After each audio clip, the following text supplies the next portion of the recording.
Hello students, let's look at the TOEFL speaking test, task 4. In this test you have a small text to read and a passage to listen to. Generally speaking, the listening is more important and will give you the information you need to answer the question. However, the written text can give you some help in answering the question. It's important to realize that in both the reading and listening there are usually only one or two important points, and although there is a lot of written text and speaking, most of what you hear is not going to be relevant to the question. So you need to pick out the important points and focus on them. So what you should do with the text first is underline the important words. So if you look at the text now, the important words are understanding the elements that are closely linked and interactive in the whole system, and stresses the relationship between the system's parts. Really, I think the writing is not at all clear. In my own words, I would paraphrase this and just say we have to understand the whole system when we're looking at solving any problem. You'll often find this in TOEFL. The text and also the speaking can sometimes be difficult to understand, not because of the subject, but because they don't explain it in a very clear way. So you need to have the skill of reducing the ideas to a simplified form. Okay, now listen to the speaking.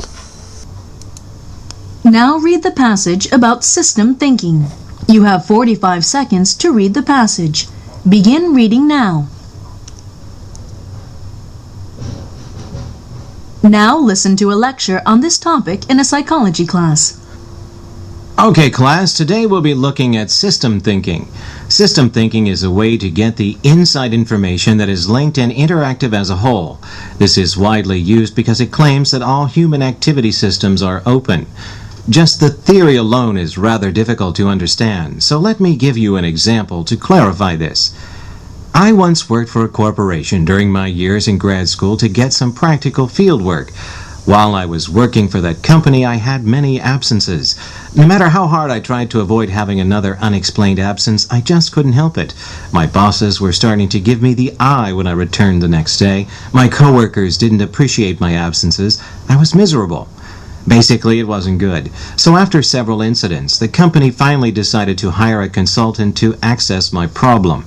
After my consultation, the result turned out different from what other people expected. My problem related to health. The result was that because I was stressed and lacking in nutrition, my ability to make judgments was rather weak.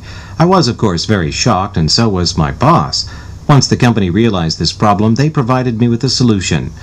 The company gave me a membership at a gym so that I could do regular exercise, as well as providing me with nutritious food.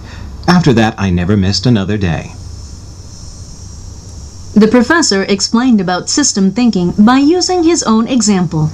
What was his experience with system thinking and how was it used in his situation? Please begin speaking after the beep.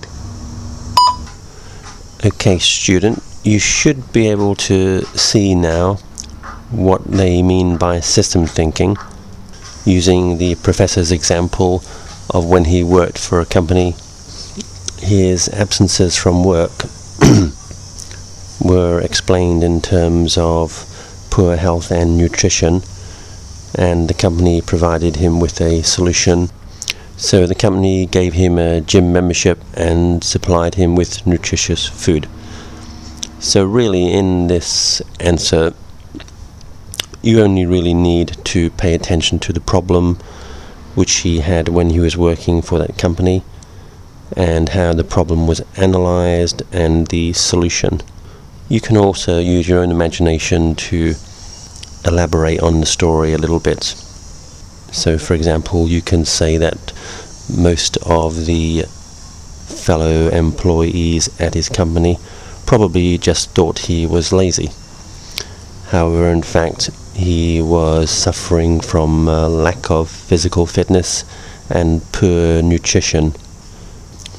And when he started improving his diet and becoming fitter, he found that he had more energy for work and was less likely to be absent.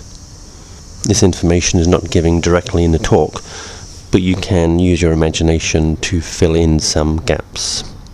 So in conclusion, students, for the task 4 and also task 3, you need to find the 1 or 2 main points in the talk and be able to elaborate on these ideas in a simple way.